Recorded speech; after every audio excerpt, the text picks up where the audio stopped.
Hello everyone, let me show you right off the bat why programs exist in the first place and what we mean by the anatomy of value. When you look at the official study guide, program value is defined as the net quantifiable and non-quantifiable gain realized from the outputs, outcomes and benefits delivered by a program to satisfy stakeholder needs and strategic objectives. Now, in very simple words, program value is just like planting a whole apple orchard instead of buying a single apple from the grocery store. Buying one apple gives you an immediate short-term snack, but planting an orchard gives you continuous baskets of apples year after year, shade on hot days, and even wood and honey, providing long-term lasting richness to your entire property. Think of it like this. I remember consulting for a global logistics firm where the executive team initially wanted to buy a fleet of brand new delivery trucks. If they just bought trucks, that is a simple project expense. But when we stepped back and redesigned it into a supply chain modernization program, the value wasn't just metal trucks on wheels. It was faster delivery times, lower fuel consumption, happier drivers, and a 20% jump in customer satisfaction ratings. That is the deep anatomy of value. So now that we've mastered how value goes far beyond basic deliverables, you might be wondering how benefits are actually created and sustained over the entire life cycle of a program. Let's dive into how benefits are born, nurtured, and harvested in the business world.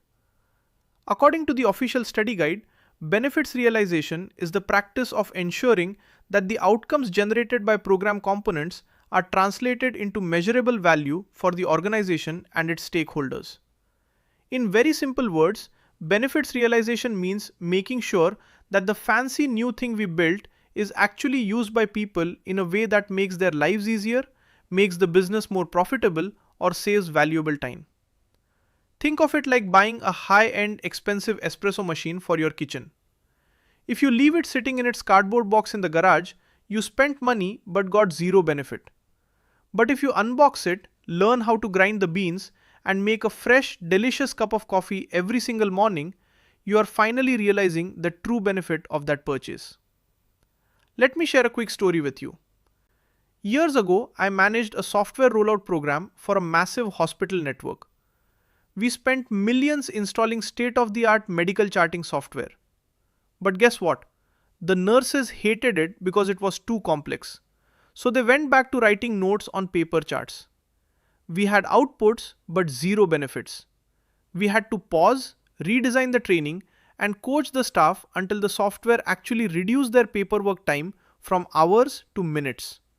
That is when real benefits realization happened. Stay with me for a moment, because mastering this shift from outputs to outcomes is your secret weapon for the PGMP exam. Now watch how this connects directly to the different phases of value, both hard numbers and soft benefits. The official study guide states that program value encompasses both tangible elements such as increased revenue and reduced cost, and intangible elements such as enhanced brand reputation, improved employee morale, and customer loyalty.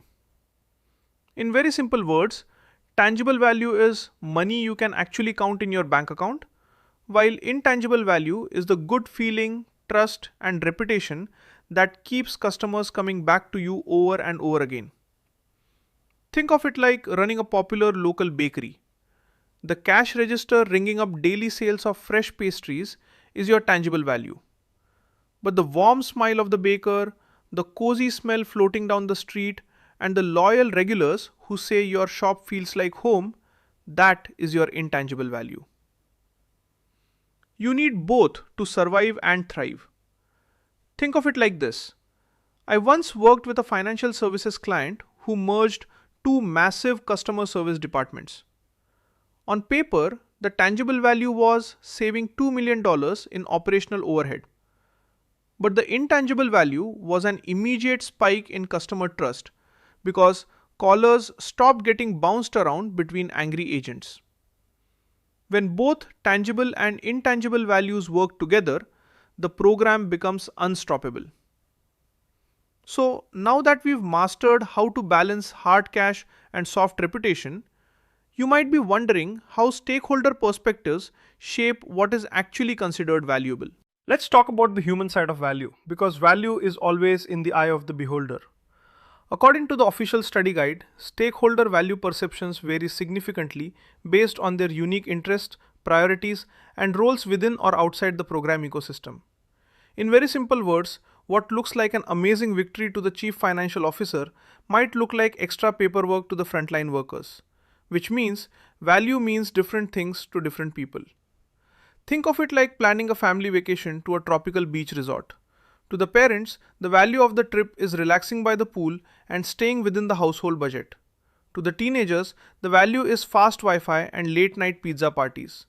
To the toddlers, the value is building sandcastles and eating ice cream. If you only focus on the budget and ignore the Wi-Fi or ice cream, someone in the family is going to be very unhappy. Let me give you a workplace example.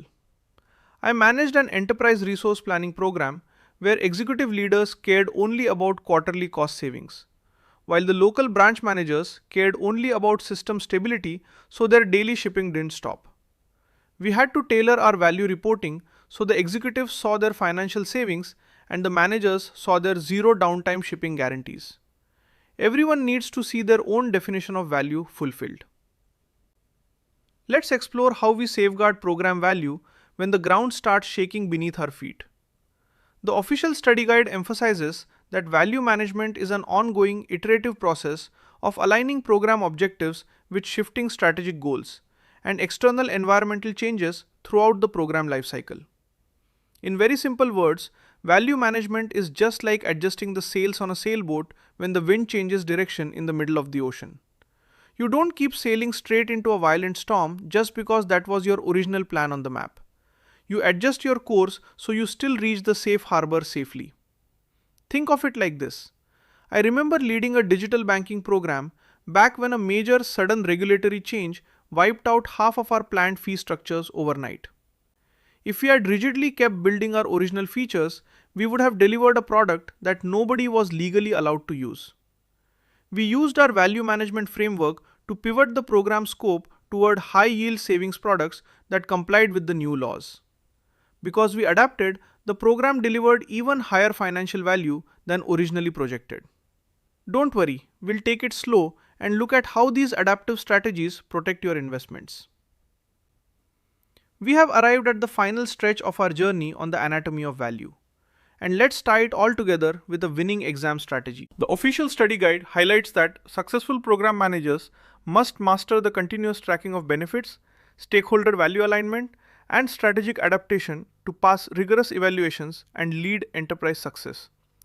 In very simple words, this means whenever you see an exam scenario question asking what a program manager should do when a project runs into trouble or executive priorities shift, your answer should always point back to protecting the ultimate business benefits and strategic value, rather than just worrying about local schedule delays or budget ticks. Think of it like playing chess. A beginner piece player worries only about saving the single pawn right in front of them, while a grandmaster program manager focuses on protecting the king and winning the entire match. I always remind my live class students on exam day, look for options that mention benefits realization, stakeholder alignment, and strategic value, because those are almost always the correct PMI approved mindset choices.